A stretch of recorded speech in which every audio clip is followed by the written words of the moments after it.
Selamat malam, tidur-tidur semua. Pada malam hari ini dalam waktu yang dingin-dingin sejuk seperti ini kita akan membicarakan tentang episode pertama. Episode pertama ini di acara Undercover Kandang Kebu. Undercover Kandang Kebu itu adalah cerita di balik teman-teman yang menyukai masa-masa arkeologi gitu ya, sejarah dan sebagainya. Kebetulan malam ini kita akan kedatangan tamu seorang pelaku spiritual gitu ya, Kang Tono yang sudah melalang melintang di dunia spiritual gitu ya. Malam ini kita akan korek bagaimana pandangan teman-teman dari spiritual di dalam memaknai kegiatan beliaunya. Saya kira malam ini akan menarik, mengisi kehangatan kita di episode pertama Undercover Kandang Kebu. Selamat mengikuti dialog kita.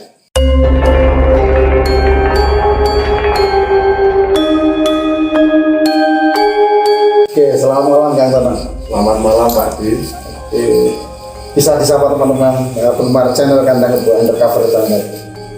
Pamuji Rahayu bagi semua pemirsa channel Kandang Kebu. Semoga malam ini kita senantiasa dalam perlindungannya.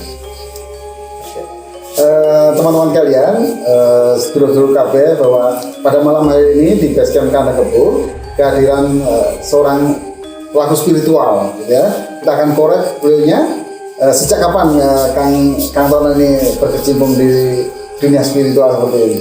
Ya kalau dibilang sejak kapan agak susah jawabnya Pak Di. Soalnya ini saya menyadarinya itu sudah agak tua gitu.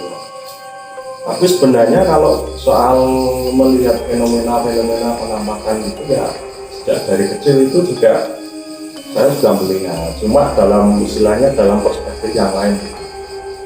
Misalnya kalau saya tidur gitu, menjelang tidur tengah malam terbangun gitu kan, itu kan dulu kan saya kan tinggal di rumah benda gitu, sebuah pabrik itu kan terminnya itu kan kotak-kotak itu kan ada tulisnya itu bentuk kotak-kotak no. Nah itu saya terbangun kok kayak lihat film, kayak lihat CCTV gitu. Ada yang lagi perang, ada yang sedang sholat, ada yang macam-macam pokoknya. Dan itu hampir setiap malam itu Pak. Akhirnya saya terus kok menganggap ya ini sebuah hal yang normal gitu, setiap anak mengalami itu. Begitu saya tanya teman itu kok saya sendiri awalnya saya mikir jangan-jangan saya halusinasi atau gimana. Nah sebenarnya itu juga salah satu momen gitu, pengalaman saya kecil. Nah terus kan begitu umur sekitar umur 9 tahun itu terus saya lambat laun itu menghilang gitu. Saya lihat itu di internet waktu malam itu menghilang. Cuma kan akhirnya kayak perenungan. Tapi bisa jadi sokong. Jadi kayak istilahnya pencarian sejak kecil gitu kan. Ini yang aku ini sokong. Yang menyaksikan semua ini siapa gitu. Padahal itu saya masih SD. Wah. Terus iya kan karena dilalah itu teman-teman main saya itu ya istilahnya kebanyakan anak-anak itu ya serodok slopoklak itu wajar lah, jadi ya nggak berkembang lah gitu. Jadi sepertinya ya memang saya kecil itu ya temannya sedikit karena dari itu tidak sefrekuensi.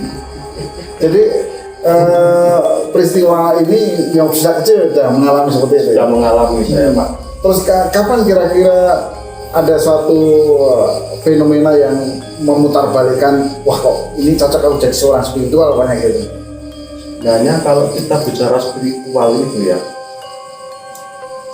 setiap pribadi manusia itu adalah pelaku spiritual. Oke.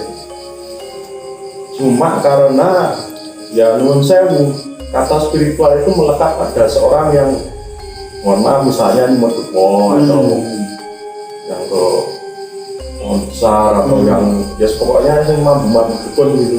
Oke. Tapi pada dasarnya setiap diri dari kita itu pelaku spiritual. Spiritual ya. Ya, cuma Menurut agama dan pedang masing-masing ya, ya. sebenarnya kan kita itu kan membentuk jalan pribadi masing-masing. Tiap orang pemahaman agamanya walaupun gurunya sama, kembar identik pun ada jalannya, walaupun ya setelah ini seiringan gitu, beriringan, cuma tetap beda jalannya. Nah itu jalan itulah namanya spiritual. Oke, biar suasananya ada harum-harum itu, coba Kang Tono bisa nyumet dua ini biar suasananya Joglo Kandang Kebo itu sebagai studionya channel Undercover kita ambil harum itu ya. Kalau saya Dupo itu sebagai pengharum ruangan gitu ya. Ini mengapa harus 3 kan Tono? Karena 3 itu kan simbolnya universal. Kita mengenal ada Trimurti. Oh gitu. Terus ada Trinitas. Ada Trinitas. Apalagi kalau di ideologi kita Trisila. Nah. Atau konsep yang Hindu itu Trita Karana, Agni, Udaka, Maruta. Agni itu gunung, Udaka itu tanah yang sebenarnya kalau mengacu pada keraton ya keraton itu di antara gunung dan laut. Maruta itu ya itu laut Ya. itu air. Oh berarti kalau 3 itu juga ada maknanya gitu. Jadi nggak sembarangan waktu mau bakar dupa ada 1, ada 4, ada 10 gitu. Ya kalau saya pada prakteknya itu ya pokoknya jika sekali untuk biro gitu kan, cuma kan ini biar sedikit nah, 1 itu nanti dikira pelit nih. Kalau 1 tidak dikira pelit, maka kantor memutuskan 3 gitu ya. Oke. Soalnya kalau saya nanti ini adalah wujud dari pengharum ruangan ya, dengan beberapa merek dupa gitu ya. Ya jadi kan kalau konsepnya kalau kita berdoa dengan menggunakan dupa gitu ya. Itu saya pernah mengalami 2 kali. Satunya itu di Lawu, itu dupanya lurus. Maknanya? Doa kita terkabul. Oh gitu ya. Ini benar ada anunya. Oke. Berarti ini tambah ilmu kita teman-teman channel dari Undercover karena kan Bu bahwa kalau asapnya ya asap lurus itu doa itu terkabul gitu. Ya. Ini menurut pelaku spiritual ya. Cuma kan begini, kalau misalnya kondisinya di ruangan tertutup nggak ada angin ya kalau lurus ya wajar. Cuma kan pernah saya di gua Lase itu di tepi guanya itu saya sempat gitu. Ini malah lurusnya keluar, padahal banyak air itu. Ya itu doanya terkabul bisa pulang. Bisa bikin itu. Oke, di sini wah ini koleksinya Kandang Kebo juga lumayan ini ya. Ada nih dari apa ini Buddha ini karena ini di Kandang Kebo itu bukan koleksi ya, karena pemberian dari teman-teman yang suka gitu, kemudian memberikan adanya Buddha, kemudian ada apa ini pujian gitu dari teratah Pasundan gitu ya, kemudian ada keris itu. Kalau ada baku. Oh, ada baku ini kan, karena pelaku spiritual kantor ini seorang apa itu namanya lintinger gitu ya, seorang yang suka melinting gitu. Oke, bisa ditambahkan kan Tono ini dalam pertemuan dengan Kang Tono ini saya menarik gitu bagi bapak spiritual itu suatu budaya menurut Kang Tono, filosofinya ternyata mana nanti akan kita bahas di pertemuan-pertemuan di berikutnya itu, di nanti maknanya sangat banyak, nanti beberapa lokasi yang akan kita tuju, jadi jangan berhenti untuk selalu mengikuti channel Kandang Kebo Undercover gitu. Kalau seperti ini apa ya Kang Tono? Ya mau dimulai yang mana dulu? Boleh.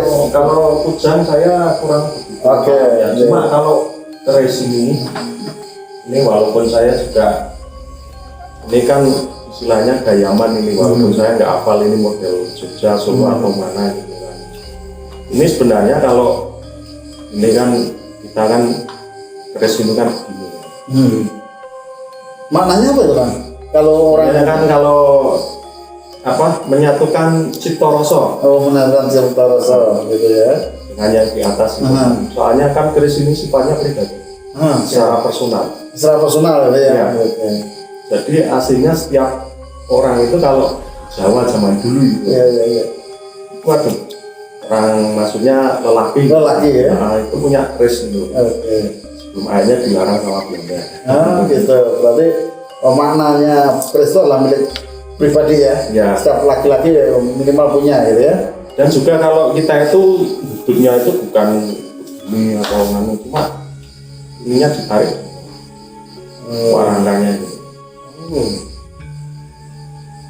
Ini karena ini apa? Ini bilahnya ini kan inti dari kerisnya itu. Inti. Dengan kalau pirsa tata surya itu, mataharinya itu kan dia yang bergerak itu planet-planet. Ya sama saja intinya ini atau mungkin apa ya, teleng atau pansernya itu. Pansernya itu yang meneng. Yang jelas adalah ini warongkonya yang bergerak ya. Bukan terus dihidup apa ini luar Mancer gitu ya. Ini sebenarnya kan juga simbol dari Manunggaling Kawula Gusti. Kalau secara umum kita mengenalnya itu apa? Surigo ini kerisnya, Mancing Warongko.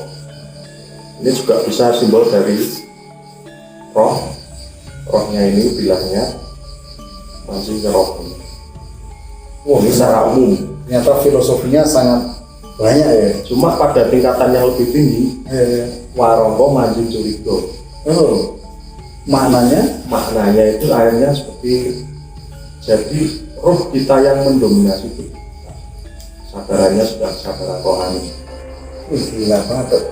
Ini kalau kita urai gitu ya, kita bongkar semua filosofis, wah saya kira tidak mungkin waktunya akan cukup. Ya karena 1 semester nggak cukup Pak. Nah itu apalagi 1 semester nggak cukup. Jadi begitu pentingnya gitu ya budaya dan cara pandang ya dengan saya. Iya, cara pandang orang. Cuma yang saya omongkan ini kan sekedar filosofi, tentu prakteknya masih kurang. Tentunya saya juga nggak bagus-bagus banget lah prakteknya. Masih banyak salah gitu. Saya juga menjelaskan dari sisi filosofi. Oke, saya kira gitu teman-teman sekalian untuk episode pertama ini baru pemanasan dan pengenalan. Untuk berikutnya kita akan ulas budaya-budaya yang ada di Yogyakarta menurut versi teman-teman pelaku spiritual. See you next time, teman-teman, nanti ketemu di episode selanjutnya. Sugeng Dalu.